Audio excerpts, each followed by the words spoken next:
Okay, I think we are live. Hopefully you can hear and see us, everyone who is joining us this afternoon. My name is Lucy. I work for Sussex Partnership Trust. I head up their Arts and Health programme, which is called Make Your Mark. And we are so excited to present this amazing 3-month programme called Make for Tomorrow, where we've got a series of live events from exciting and brilliant actors and performers, and also some brilliant visual artists doing some live workshops that you can tap into. So if you haven't already, do follow us on social media, or go and have a look at our Make Your Mark website, because we've got all the info there and it will be updated with new things that are happening. But today, for our big exciting event, we are so excited to have been able to invite you in for a conversation with the brilliant Francine and the wonderful actress Naomi. This project is a partnership project, so it's us at the Trust with Make Your Mark, but we're also doing it in collaboration with Arts Over Borders and another organisation called Hospital Rooms. So Francine and Naomi have come to us to be in this project through Arts Over Borders, and I'm just going to introduce you to Liam, and he'll tell you a little bit about what he does and his part in the project, and then Naomi and Francine will get chatting. All right, we'll enjoy the session, and do please use our Q&A box. You can ask questions as we go, and hopefully Francine will be able to get to as many of them as possible. But enjoy, and thank you very much everyone for being here. Thank you, Lucy. My name is Liam. I work with my colleague Sean in Arts Over Borders. What we do is we curate arts festivals and events, particularly site-specific events. That's what interests us, to bring an event and a space together in an unusual way so the whole experience for an audience is enhanced. So we tend to avoid theatres and concert halls. We programmed events on deserted islands, up mountains and ancient ruins, beaches, churches, police stations, shops, sometimes in the middle of nowhere, where the audience has to walk a couple of miles just to get to the event. And what often happens, because audiences are not quite sure what to expect, is that it creates an intimacy amongst them, a sense of connectedness that they might not experience quite in the same way if they were in a theatre. So in our work, we've invited actors, singers, musicians, comedians, writers, all to be part of our festivals. This is the first time we've worked with NHS England. One of the pleasures of the project for us is that we have learned so much about the extraordinary and valuable work that Heads On, that Make Your Mark do, and also the various NHS mental health trusts across England. That has been a real insight for us. Our role in Make for Tomorrow is to curate a series of conversations in which the participants talk about the highs and lows of their life, what gives them uplift, how they manage their insecurities, their frailties, just in the way that we all have to do. So I'm really delighted to welcome Naomi Harris for our first conversation. We're very grateful to Naomi for making the time to be part of Make for Tomorrow. Can I also extend my thanks to Naomi's agents, Rebecca and Annie, for all their help in making today happen. So Naomi is going to be in conversation with Francine Stock. Francine has worked for the BBC as both producer and presenter, most notably perhaps in the context of today as presenter on Radio 4's The Film Programme. Francine is also a writer. Her book, Inglorious Technicolor, was a celebration of cinema in the 20th century. She's also written 2 novels, A Foreign Country and Man-Made Fibre, and I believe she is in the midst of writing the 3rd. So our thanks to Francine for agreeing to chair today. So in terms of the format now, Francine's going to say a few words to introduce Naomi. That's going to lead straight into the conversation. So I hope you enjoy it. Over to you, Francine. Thanks, Liam. Well, good afternoon, everybody, and delighted that we can all take part in this first of these series of conversations. I'm sure you know a great deal about Naomi Harris, OBE, already, but hopefully by the end of the next hour, you'll know a bit more as well. I mean, she's an actor who is remarkable for the range of her work, whether she's in a zombie film like 28 Days Later or Pirates of the Caribbean, or playing Winnie Mandela. She was nominated, well, recognised by both by BAFTA and Golden Globe and the Academy with nominations for her role in Moonlight in 2016. And she's also appeared, you know, on the National Theatre stage in Frankenstein. And it's a tremendous career that seems to be sort of completely kind of copybook perfect in some ways, that you've got child star, then she goes to Cambridge, then she goes to Bristol Old Vic, and here she is. So Naomi, my first question after that is really to know, did you have, you know, as a child, when you were, before you even had your first TV role, did you have a kind of plan for how it was going to be? I don't know if I had a plan as such, but I certainly always knew that I was going to be an actress. I would tell anybody who would listen that I was going to be an actress. I would spend hours pretending to be someone else in front of the mirror, making myself cry, putting on strange accents. And I'm just so grateful that my mum saw that and didn't think I've got a loony child, but actually thought, you know, I'm going to nurture this talent that she clearly has. And so she put my name down for the Anna Shear Theatre School. And everything really followed as a result of that, because Anna made me realize that, you know, I could be an actress and I could make a living out of it. And this could be my profession, because at 9 years old, I started the drama school, and I got my first role in Simon and the Witch, which led on to other roles, Tea Leaf on the Roof, Erasmus Microman, The Tomorrow People. And I really basically worked non-stop as a child. So I basically knew that this was what I wanted to do with the rest of my life. But in terms of a plan as such, as any of my friends and my family will tell you, I'm actually not a planner at all. I hate plans. And one of the things that I love about this profession is that it's impossible to plan. You know, nobody's career is the same as anybody else's. And the wonderful thing about it is that every 3 to 6 months, you get a chance to completely reinvent yourself, because unlike as if I was attached to a long running sort of TV show or a series, I get to completely, after 3 months on a project, decide I want to do something completely different and go in a different direction. And I love that. So right from the beginning, it was that sense of the absorption in the task at present, was it, that was gratifying to you? Yes. Well, yeah, I think I share the same trait as a lot of actors, which is feeling uncomfortable in your own skin and actually preferring to be out of your skin, in somebody else's, inhabiting somebody else. That's what I've always found really fascinating. And then also the connection, interaction, relationship that you can develop as someone else with someone else. It's a safe way of expressing all kinds of emotions that in everyday life don't necessarily feel safe, because as yourself, you're always really vulnerable. As someone else, it's like, you know, you have a barrier between yourself and the other person.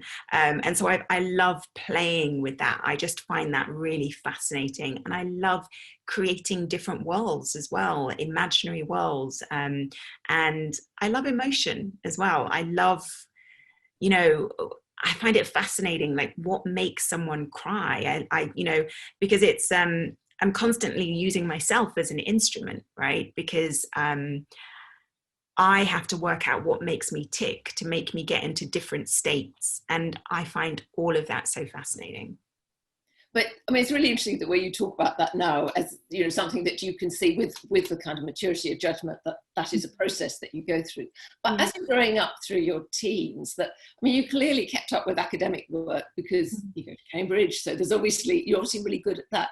How did you find that separation between the sort of losing yourself in acting and the actually having to apply yourself to the demands of the outside world with schoolwork and stuff? Well, when I was a kid, I always had a tutor. So, because anybody who's involved in acting as a kid always has to have a tutor. It's a legal requirement. So they would keep me up to date on my schoolwork. But I have to say they were a lot more lenient than my teachers. So I would always get to school and then be really behind and have to catch up. But it's just a matter of applying myself. You know, I think in some ways, I don't necessarily know if I had a child that I would allow them to be a child actor, because it's such an adult environment. You have to be so responsible and mature constantly. And so I was very mature on set. And then I had that kind of maturity about me with regards to my schoolwork as well. I was like, this has to be done. So I had that personality trait that I'm very kind of regimented and work very hard. And yeah, So I was able to cope with that. And you didn't find that it was very, pressurized, but performing, obviously you enjoyed the performing, but at the same time, there's being asked to perform in two different arenas. Particularly teenagers these days have a lot of anxiety, seem to have a lot of anxiety. I've had teenagers in the house, now. And my children are older now, but I was very aware of their cohort worrying an awful lot about things. I mean, was that part of your adolescence as well? Well, I was bullied as an adolescent, so I found that really traumatic, and that was my main preoccupying kind of focus, and I found that really, really tough. And that's another reason why acting was such a wonderful thing for me, because it was a form of escapism from this world that I actually wasn't enjoying at all. So I found that was the toughest part. I also have scoliosis, so I had a metal rod put in along my spine when I was 15. So there was a lot going on as an adolescent. I think acting was the greatest blessing, because it was my means of escaping all of that. Yeah. So, I suppose these conversations are about sort of coping mechanisms and things. Was there anything then that, as you say, acting was an escape, but it also really gave you a kind of strength? You knew you were good at it. You knew you could tell from people's reactions, presumably. Were there things that you developed in those years that have helped since? I think, as much as I say that, I think in some ways being a child actor means that you mature too quickly. But it also means that you do have this work ethic, which is incredibly important, and stands you in such great stead for life, because ultimately everything is about hard work. I often say my brother and my sister are 20 years younger than me, and I'm always like, you can achieve whatever you want, but it requires tremendous amount of work. And I think people underestimate the amount of work that goes into everything that is achieved, and everyone who is successful has worked incredibly hard. And that was one thing as a child that I learned very quickly, that to be good on set and to deliver what the adults around me wanted required me to do a lot of work on my own, so that I was ready with my lines, I knew my character, I hit them. And there's so much that you have to remember on a film set, like, hitting marks without looking like you're hitting marks, knowing which camera angles on you, lighting, sound, not fiddling with your clothes so the microphone doesn't go funny, and there's just so much that you learn as a kid, and that work ethic about just really putting in the effort on my own, I think has stood me in tremendous stead for life. Yeah, and that kind of work doesn't have necessarily immediate, recognition, does it? That's something you learn after a while. So, but you had the faith, did you, to sort of carry on with and know that it would be okay in the end? I don't know whether I was really ever aiming for recognition. I've always been incredibly shy. I think, from decades now of being in this profession, I'm not so shy, but I think fundamentally my nature is an introvert, not an extrovert. So I was never looking for fame. That certainly wasn't what I was looking for, but I was looking to be able to, make a living out of doing what I loved. And I feel very, blessed that happened, because there was a long period when I left drama school. I'd been such a successful actress as a child, and I'd got literally everything that I'd gone up for. I didn't know what it meant to not get a part, and to be rejected. And then as an adult, I spent 9 months unemployed, and it was the toughest period of my life. I think almost as tough as being bullied at school, because I felt like I didn't have an identity. I felt like I didn't have the right to call myself an actress. And then if I wasn't an actress, what was I? Because everybody else was something. And so I felt really lost during that period. And all I really wanted was a job and to be able to pay my rent, And that was my driving focus. So I didn't have any big master plan other than that. And I wanted to also remain true to myself always, in the sense that I wanted to always play positive images of women, and Black women in particular, because those are the images I grew up around. You know, my mum is such a tremendous inspiration for me, and the friends and the family around me, those women figures. Men were very missing in my life because my dad wasn't part of my life. Generally, in the community I grew up in, men were missing. But I remember these strong females around me who were hugely intelligent and capable and working so hard, and I didn't see them represented on film and on TV, and I wanted to do that. That's really interesting, because so you felt that that was like a motivation. You didn't feel that as a responsibility then, did you? Or is it both? It's both. It's definitely both. Yeah. Now the questions are coming in, so I'm going to sort of feed something as we go, but there's lots of so Charlotte says, great discussion so far. I'd like to ask, when do you feel, this is an interesting one, when do you feel most connected? So most connected to another person, or on set? Or I imagine maybe most connected to yourself, if you know what I mean. I imagined, I could be wrong, maybe you should come back in and tell me I've got that wrong. But. Okay, most connected to myself. I think when I take time out, so once a year, I usually go away, usually to India, and I switch my phone off for 3 weeks and I do a retreat. And it's just about me time and meditating and eating really well, and just recentering, basically, because I think so often this world, and I think also this technology, I think this phone thing that we love so much and we're so dependent on, and makes our life so much easier, but also makes our lives incredibly stressful, and also takes us away from being connected to ourselves. So I think just 3 weeks, doesn't matter where you go, but just being without your phone completely, like locking it away in a safe somewhere, or leaving it at home even, is an amazing way to reconnect back to yourself. And that's what I do. Yeah, well, I think we could maybe talk about technology a bit more, because actually somebody else has come in to say, how is lockdown for you, and how is, and this is a big question, how has the new normal affected you personally and professionally? Oh, wow, huge area. So lockdown for me was actually a really fine experience, because I live on the same street as my family, so we were able to be our own bubble, and so I wasn't alone. I was with them. I love my family. I'm very, very close to my family, and we had a great time. You know, we just have cook-offs once a week and baking, and it was just great. You know, it was like the whole world stopped and you got to have this amazing holiday, and it felt like early retirement, you know.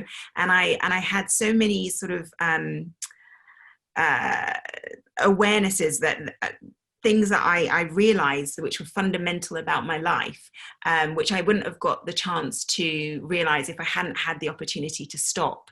So for instance, I realized that I was working so hard that I wasn't really having a chance to enjoy my life, you know, and it was a beautiful thing to be able to stop and have no responsibilities whatsoever, and just be with my family and just enjoy life. So that was fantastic.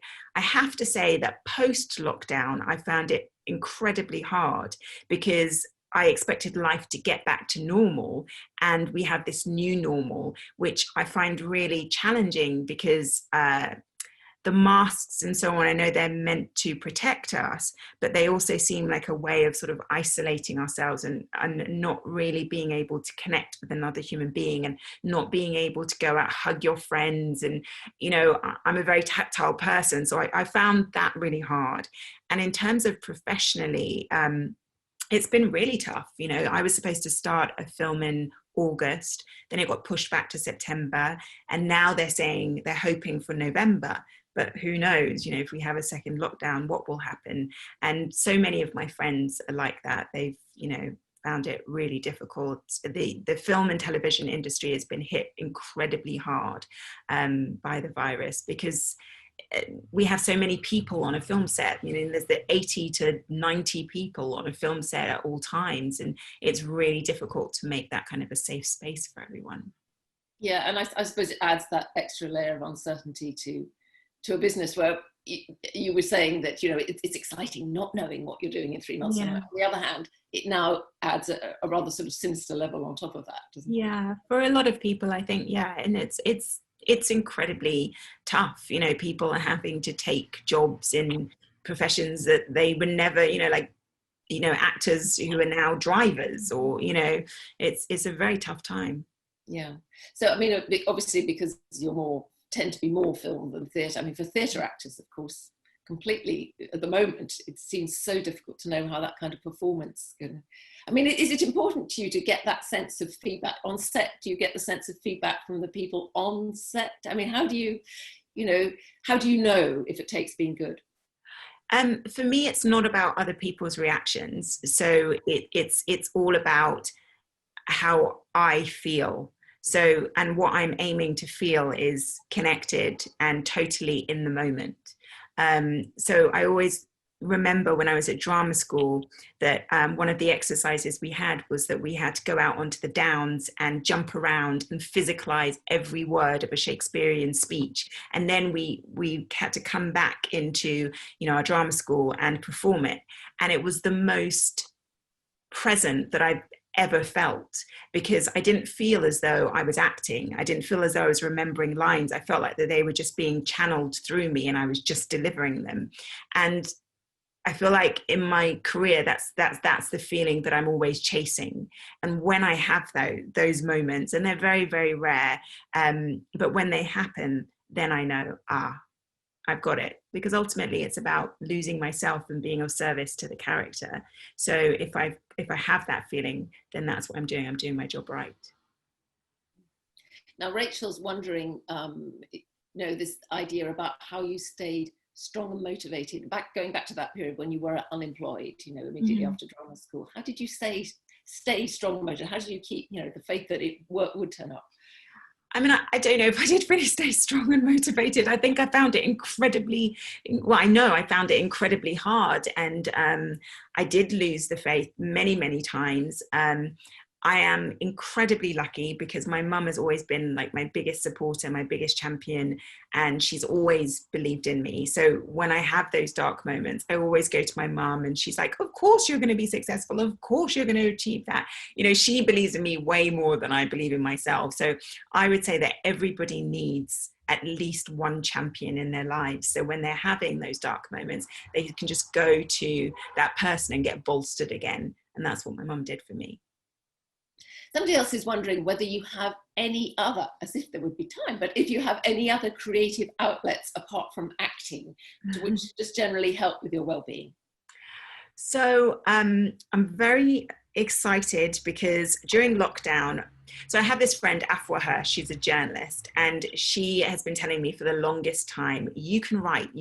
And I've always said, I don't have time to write. When am I going to write? Because I wrote a novel when I was 13. And so she's always been fascinated by this. And she's always said, you're a writer. And then obviously growing up with my mum being a writer and reading all of her scripts and then reading scripts in the industry, obviously. So she's convinced that I can write. And so when lockdown happened, she said, Naomi, you have zero excuse now. We are going to write a project together. And so we started writing the project and we've actually got development money for it already. So it's been really, really fantastic. So that's my creative outlet. But I do another creative outlet, but I don't know whether I would say it's a way of kind of de-stressing or what have you, because it's still quite stressful. And how is it, given that acting is such a personal thing, how is it working with somebody else then, like that? Tough, because it's all about compromise. Your vision isn't solely your own. It has to be, the balance between two people. So it's tough. But Afua is an amazing human being, and she's been my friend for like 17 years. So we can work through it. Find a way through it. Great. Yeah. Now, somebody else wants to know whether your experience of acting has made you a more empathetic person, perhaps more aware of the complexity of other people's motivations. Do you think so? definitely, 100%. I mean, I think that's the best example of that is Paula in Moonlight, the character that I played who was really abusive to her son. And I remember reading the script and thinking, oh my gosh, this is such an amazing script, but why have they offered me this role of Paula? Because I can't stand this woman. And I had so much judgment about her. I was, someone who's teetotal and, doesn't drink alcohol. I was like, there she is on drugs. There she is abusing her son. Why doesn't she, look after her son better and get off drugs? But then, whenever you play a character, you cannot be in judgment of them. You have to sympathize with them and deeply connect with them.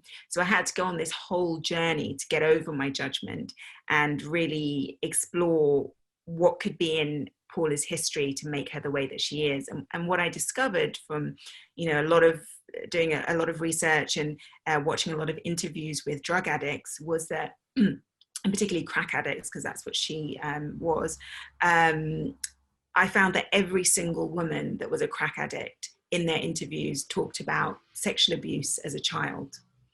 And I suddenly realized that drugs for Paula were her means of numbing an immense amount of pain that as a child she'd never had the opportunity to verbalize or work through. And that was my in to her, where I had immense sympathy for her and immense understanding, and that's how I could play her.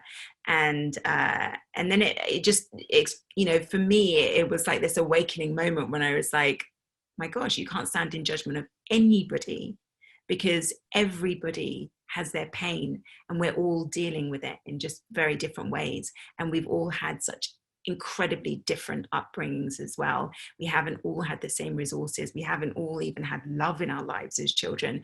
And so you can't stand in judgment of anyone. And that was an acting experience that helped me realize that, which I'm really grateful for. So somebody else who doesn't give their name has said, has becoming famous and successful brought you happiness? Oh goodness, that's a big question. And also there's a second line to that, which is, films look really glamorous. The whole process of filmmaking looks very glamorous. I think the secret answer they want here is, it isn't really, but is it? Is the reality very different? The reality is incredibly different. Film sets are not glamorous places at all. I often bring friends onto film sets and they're always like, they get bored within literally an hour and they're like, okay, I'm gonna go now. They can't believe that it takes so long to get one tiny 2-minute scene. I mean, a 2-minute scene literally can take all day. So you're repeating and repeating and repeating something that you're doing from different angles and in different emotional states. And it's not fun. And then a lot of, what makes a drama interesting to watch is that there's all this dramatic tension, right? And that you're in uncomfortable places. So it's uncomfortable emotionally because you're having to put yourself through a lot of trauma usually. And then it's uncomfortable physically because you're usually in like costumes. Like if you're doing a period drama, you'd be in like a corset. Or I just did The Third Day, which was a TV show, which is coming out soon. And in that, I was actually in the sea in November and December in was it Bournemouth? Bournemouth. Yeah. Yes. So that certainly is not fun. And also then the filming hours are crazy. Normally you're in hair and makeup at like 4 a.m. in the morning, or you're doing night shoots. So it's really not glamorous at all. I can definitely say that. And in terms of fame, and success making me happy, I definitely think that success makes you feel more secure, 100%, and it is definitely a nice feeling, but happiness definitely doesn't come from that. Definitely it comes from my friendships, my family, and my connection to myself. That's where the true happiness lies. Yeah, difficult term, happiness, anyway, isn't it? I mean, yeah, true. Yeah, content. That's kind of good too, isn't it? But, yeah, that's true. Very true. Now here's another impossible thing. Well, actually, here's one which probably follows on best from what we're talking about. When you've had, particular physical, being in the sea in Bournemouth, or mental strains, portraying trauma, for example, how do you recover from that? So I meditate twice a day. And that for me is my lifeline when I'm filming. It's my way of demarcating the end of a day, because otherwise I will take all the trauma and the stress, and also because I told you before, I'm an introvert, I'm not an extrovert. So just being around so many people all day, I find very exhausting just in and of itself. So meditating is my way of recentering, and also my way of shedding the day. And that works amazingly well for me. And I literally don't know what I would do without meditation, because I think I'd go doolally. Here's an interesting one. When was your last proper belly laugh? And what is guaranteed to make you roar with laughter? I think my last belly laugh was like yesterday. I was out in the car with my family, and my brother was driving, and he drives he doesn't drive fast actually, but it's just erratic, and so it's very uncomfortable for me and my mum, who were in the back. So we were arguing, and my mum was threatening to get out of the car, and then we had to stop the car and reassure my mum, and it was just hilarious. It was just typical, like anybody watching would think, oh my god, what a dysfunctional family, but actually it was really fun, because it was just so typical of the relationship between my brother, who's always a joker, and my mum, who's always like on his case basically. So that was my last laugh. Thank you for that. And the near impossible question about your favorite role. Oh goodness. My favorite role, I know my favorite role. My favorite role 100% was Tia Dalma in Pirates of the Caribbean. I absolutely loved playing her. I would so love to play her again, because she just, she's a fantastical character. So nobody can ever say like, oh my gosh, she wouldn't do that. Tia Dalma would never say that. Tia Dalma would never behave like that, because she's a total fantasy. And I got to create her completely from scratch as well. And I just loved it. It's heaven. Like, she's just bliss as a character, and she's so playful and naughty and sexy, and she's just the best character to play. She's possibly not an introvert, I think. Definitely not an introvert. No, 1,000% not. So do you think some of the fun lies in that as well? Yeah, I think so. Yeah. I mean, I just love, my favorite characters are always a million miles away from me. I feel more kind of straitjacketed and uncomfortable when a character gets really close to who I am. I don't ever want to play anything that's like me, really. How have you built up the resilience to rejection, people? Because I mean, you're in a profession which inevitably does have some rejection in it. Yeah. I mean, I'm sure you get almost all the parts you're up for, but every so often, for some reason or another, it might not work. How do you deal with that? Yeah, I mean, I definitely don't get all the parts that I'm up for. I wish, that'd be great. And I deal with it, well, when I don't audition, I haven't auditioned for many years, but when I was auditioning, how I used to deal with it was by going in the room kind of armored up, like, I am not your friend, you are not my friend, we are just here to do this audition and get it over with. And that really worked well for me, because then when I got a rejection, I didn't feel like they were rejecting me as a person, and I hadn't given them any of myself. I'd simply given my interpretation of the character. So when they said no, they were saying no to my interpretation of the character and not me. So that's what kind of got me through. And now, from being in the profession so long, I think what gets me through rejection is just knowing there's always something else, if not this, then something else, and that something else may well be better. So you may say, oh my gosh, I really wanted that film, and it was 3 months in Australia, and then you get something else that's like 6 months in Hawaii. You know what I mean? That's how this profession works. So yeah. Yeah, I know a little bit of foresight, a little bit of knowing what was around the corner would always help us all to relax. Yeah, absolutely. Well, mostly anyway. Yeah. Okay, tips for successful meditation. This is from somebody who says they find it really difficult. So I think one of the best tips I've ever heard, and it's from Emily Fletcher, and she does a technique called the Ziva technique, Ziva. And I went on one of her courses, and the wonderful thing that she said is meditation is not about quietening your mind. Because up to that point, and I'd done so many meditation courses, I'd like done Vipassana off in Italy, and like done 10 days silent retreats, and done all kinds of transcendental meditation. I tried so many forms of meditation. And she was the first person who said, it's not about quietening your mind. And if you're not quietening your mind, you're not failing. In fact, you're probably having the best meditation ever. So long as you don't, lose yourself in the thought. So you don't start, you'll start thinking about your shopping or what have you. And then you go off and, actually, I need bacon as well, and some eggs, and you know what I mean? Then you've lost yourself. But if you're just observing your mental chatter invariably is not going to stop, and that's okay. So that's one of the things that I would say to kind of make it easier, and also that it doesn't have to be a really long time as well. Don't think you have to go into meditating from nothing to meditating for half an hour or an hour.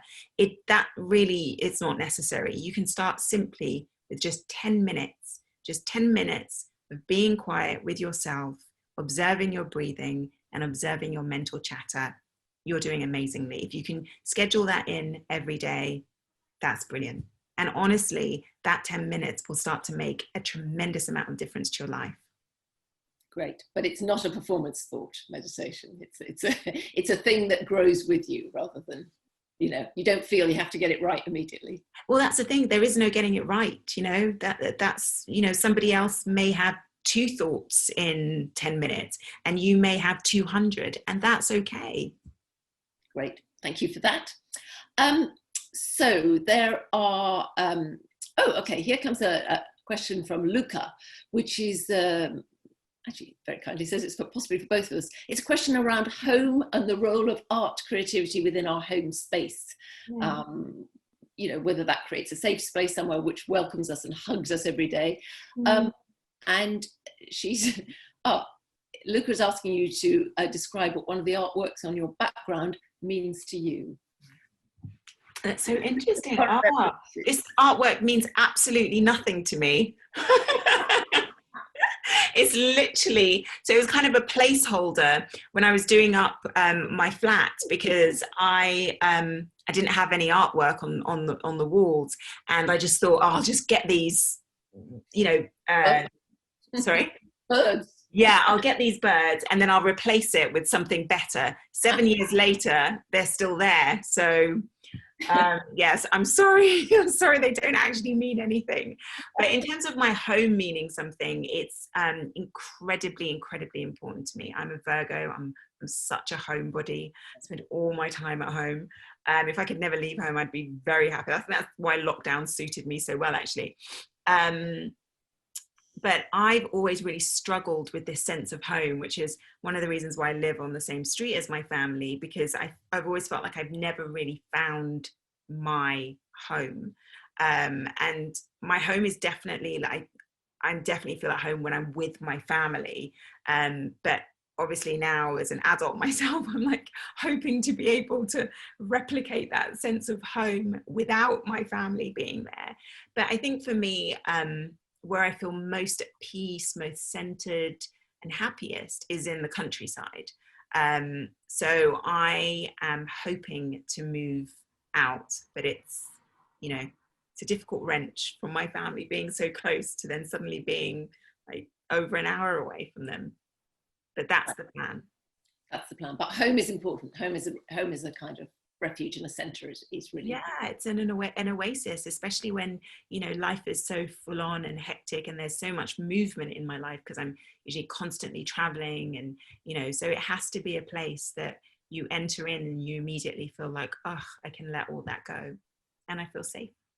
I'm just going to give a quick shout out. You can't really see it here, but there's a painting in the background, a watercolor by an artist called Sophie Herxheimer, who does the most wonderful thing where if you describe, I happened to meet her by chance at something, and if you describe a memory, she does it for you immediately as a little watercolor. She's done lots of wonderful work with refugees and people, you know, who travel around about memories, and so that's which is. And I didn't know I was thinking about this, but it was something about, I was brought up in Australia for a bit, and it was something about my mother and I going to a particular place one afternoon. It suddenly came into my head, and she made it real, and it's there. So that means it's a rather lovely little kind of home within home thing there. Right, on to the next one. Somebody wanted to know if there was any hint as the project that you're writing with Afro Hirsch, any content as to what idea as to what it might be? You can give us. I can say right now. No. Fine, excellent. That's very correct. Yeah. That's part of the process. Someone else is wondering whether, as you say, you're a shy person, an introvert, have you had to learn the skills of small talk, which this person imagines are intrinsic to the promotional side? Oh yeah, there's that, of filmmaking. So I'm still incredibly bad at the art of small talk. I find it really boring, and I always want to delve deep with people, and it's like definitely usually not appropriate in the kind of settings I'm at. Like when you're out at an event and you've just met someone, you can't really delve deep, but I tend to do that because I just find, I think we're all going through the same things, so I don't know why there's this pretense that we're kind of not. So but in terms of small talk in the profession, it's not really so much small talk. It's about learning to promote whatever you're doing at that particular time. And I was really lucky because I really wasn't very good at it at all. And then when I joined, the Bond family, they actually gave me training, media training, for several weeks actually, because being part of Bond is so tricky, because journalists are always trying to get information out of you. And at the time when I was doing all these interviews, I was Moneypenny. I knew I was Moneypenny, but I was being presented as a Bond woman. And I had to swerve and duck all these questions. And I didn't want to come across as, someone who's a liar. I didn't want to lie in the interviews. So it was really, really tricky. And so I got all this training as to how to do that. And it was just basically about having kind of rote answers and just, ways of getting out of cul-de-sacs, basically. And that training has stayed with me. And I'm really grateful for it because it really helps me in interviews. In those kind of situations where it sounds a bit like the same approach as when you were doing those auditions early on. It's like you put on a carapace. Exactly, yeah. Brilliant. Yeah. Okay. Going back to the subject of writing, somebody wants to know, are there writers and books you return to again and again? I think I return to The Artist's Way a lot. I love The Artist's Way. It's this wonderful, I can't remember who the author is now, that's terrible. Do you remember? No. No.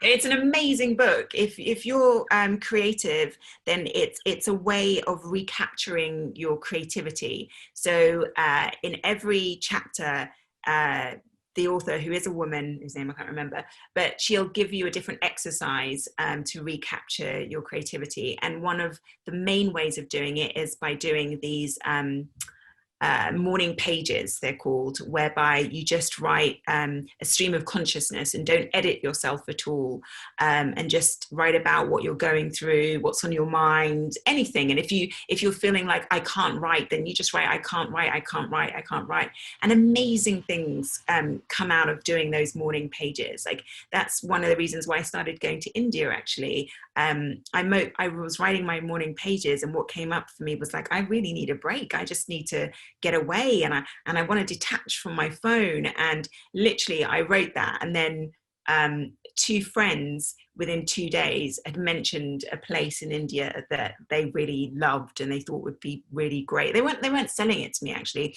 but I literally that week booked a flight to India and just went as a result of those morning pages. So I highly recommend The Artist's Way. And maybe connected to this is somebody else wants to know if you have a technique for learning lines.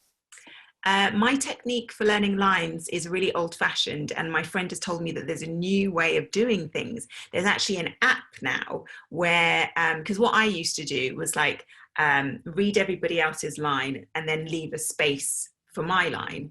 But actually there's an app now that does that for you, apparently. I think it's called Line Learner. And so that's the way I do it. Yeah, it's by hearing the other person's line and then, you know, leaving a gap for mine. But Line Learner is even better, apparently, because instead of just having a gap, you can have a gap, or you can press like line and then it will tell you what your line is. So it's very clever. Brilliant. Well, Yeah. there we go.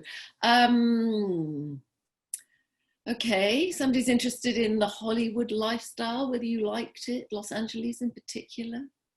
Good and bad points. So I've never moved to Los Angeles. I live in London, and I've always lived in London, and I would never like to move to LA. And the reason being, I don't like being part of an industry town.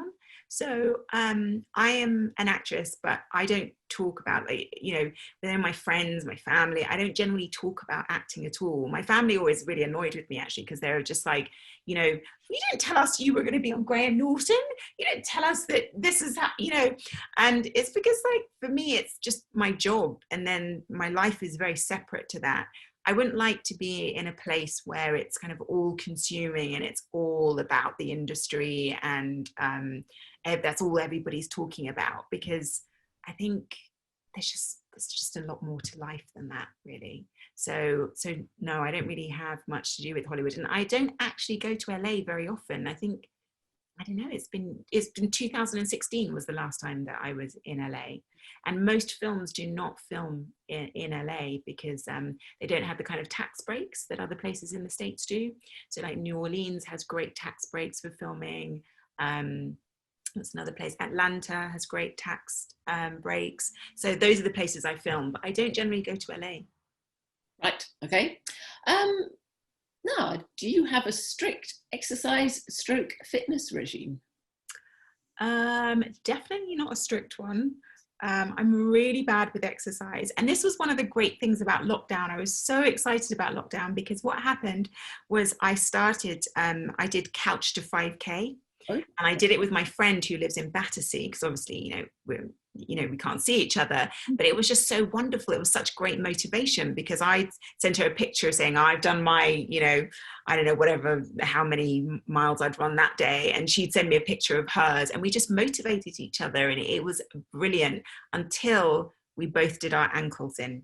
So I have an ankle injury, which unfortunately hasn't healed. And so does she as well. And we both got it in week 8 before we'd finished the absolute 5K, which is week 9. So it was very annoying. But yeah, that was one of the ways that I kept fit.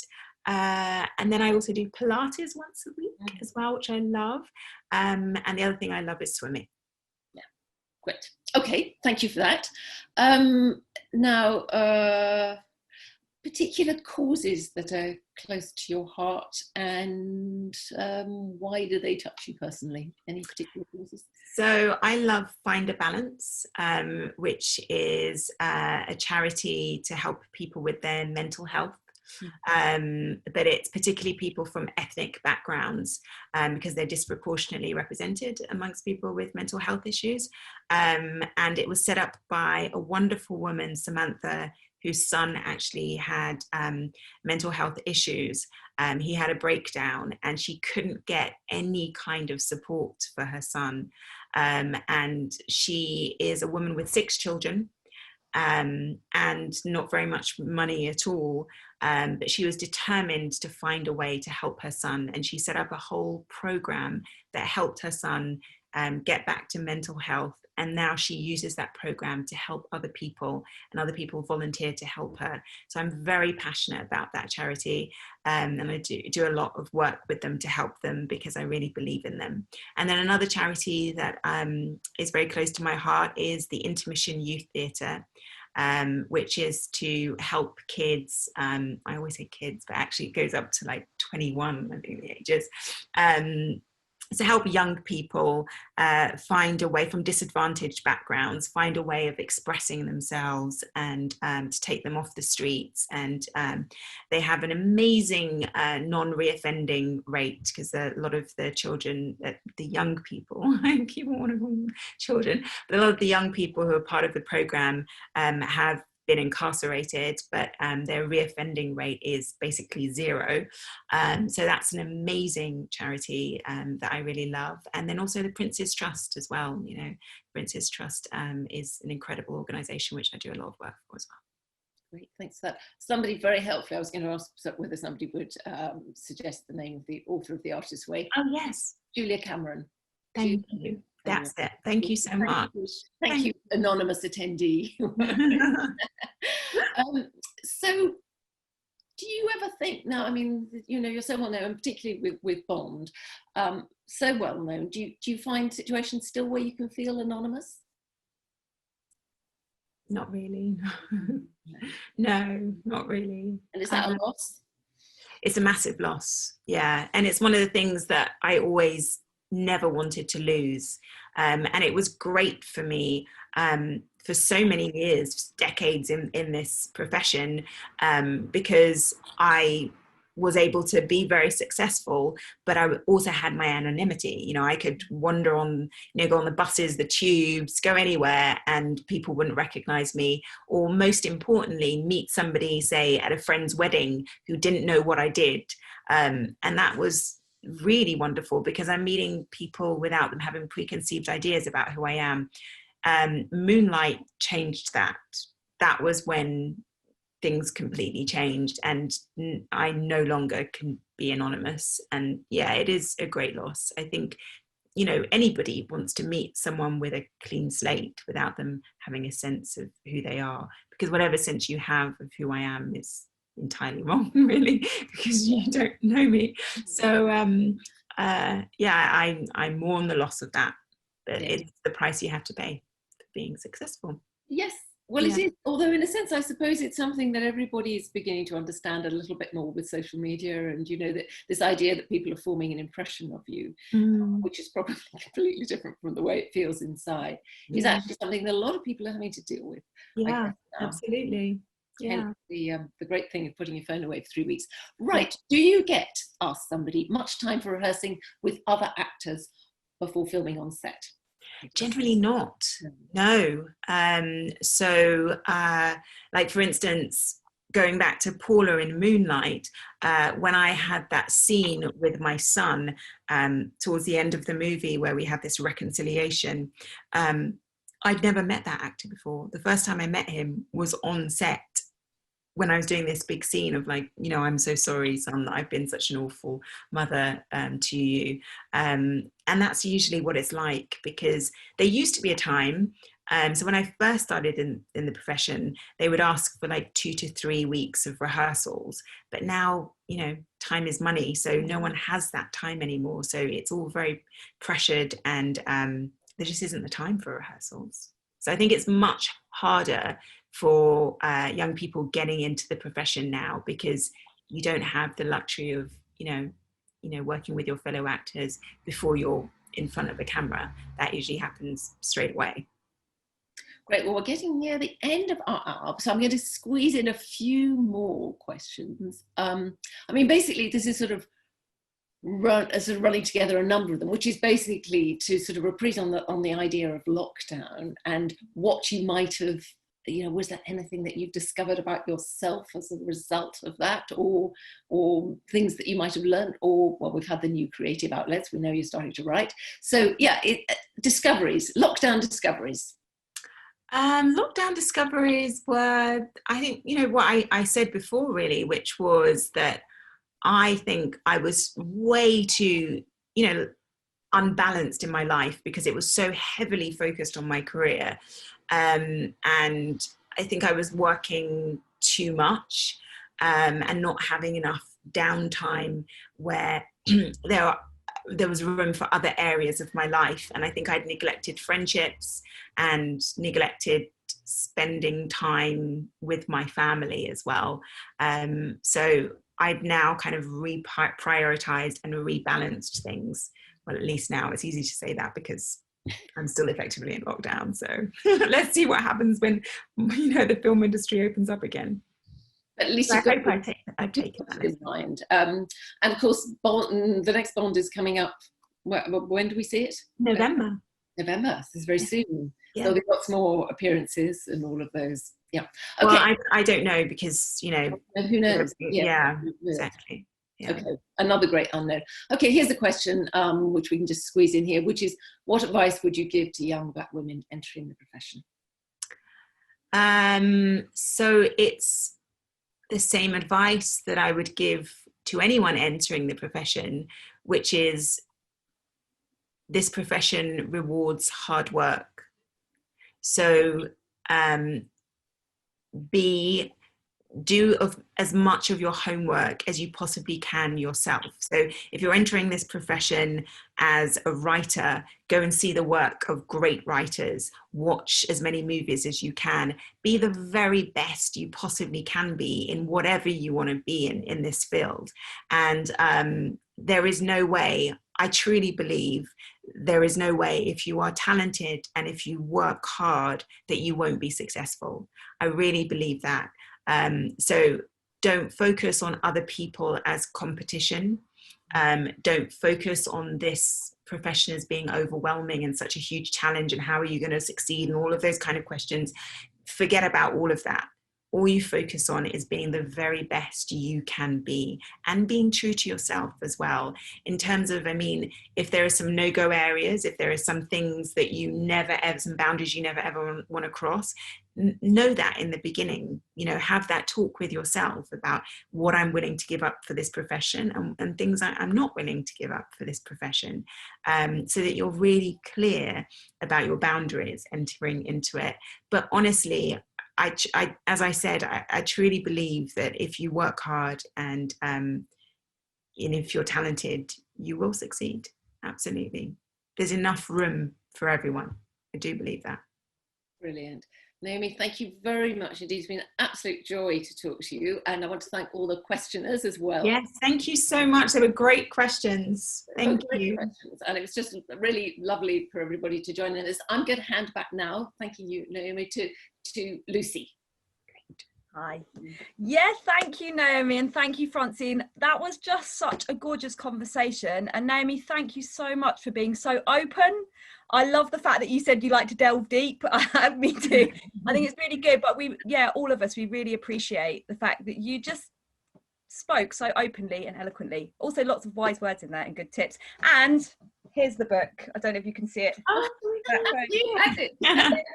That's right, people. It is really, really, really good, really good. But yeah, we'll put details of this book and any other bits and pieces. Those two really amazing organisations that you mentioned, Naomi, we'll tweet about them so people can go and have a look and find out a bit more. Find a Balance was a new one to me, so I'm really curious to go and have a look and see what they're up to, but they sound fantastic, so thank you for pointing us in the direction of that. But yeah, that's all I've got to say is really a huge thank you. What an amazing way to start this Make for Tomorrow project. And for all of you who've been listening, again, my thanks also. You posted some great questions, really good. From this end, I couldn't post questions, but it was nice because lots of people asked stuff that I wanted to ask, so that's good. So yeah, thank you. That's what a lovely afternoon it's been. What a great way to end the week. Just to say that obviously there are more things coming up, so do keep an eye on our website. I'm just going to see if I can share my screen with you because I just want to show you the poster of... No, I'm sorry, people, my technological lack of skill has just failed me there. But we've got a really amazing workshop with the artist Lothar Goetz next Tuesday. And he is going to be, it sounded a little bit like your artist, Francine. He's going to be teaching us how to take an image or a memory and turn it into an abstract representation of that. So it'll be really fun. So do join in if you can. You can find how to sign up on our website. But I think that's about it. Oh, before we go, and I'll get into trouble, but also it's quite right to thank them. We do just want to say thank you, a massive thank you for this session and the whole programme, which has been supported by our Trust charity, which are called Heads On, amazing organisation. Thank you so much to them. They have really been key in making this happen, because they got some funds in from the wonderful Arts Council England and their COVID Emergency Response Fund, and also the NHS Charities Together have also contributed to being able to fund this to make it happen. But I think that's about it from me and everyone. But yeah, thank you, all of you, presenters, technical people who've been fiddling around in the background, making sure it all works. Sean and Liam at Arts Over Borders for putting us in touch with these two amazing women. And to all of you who have spent the afternoon giving your time and your engagement and your thoughts, we really appreciate it. Wherever you are, whether you're at home, in a hospital, in the park, or looking at it on your phone. Yeah, thank you so much for being here, and we hope to see you again. All right, that's it from us. So goodbye, have a great weekend.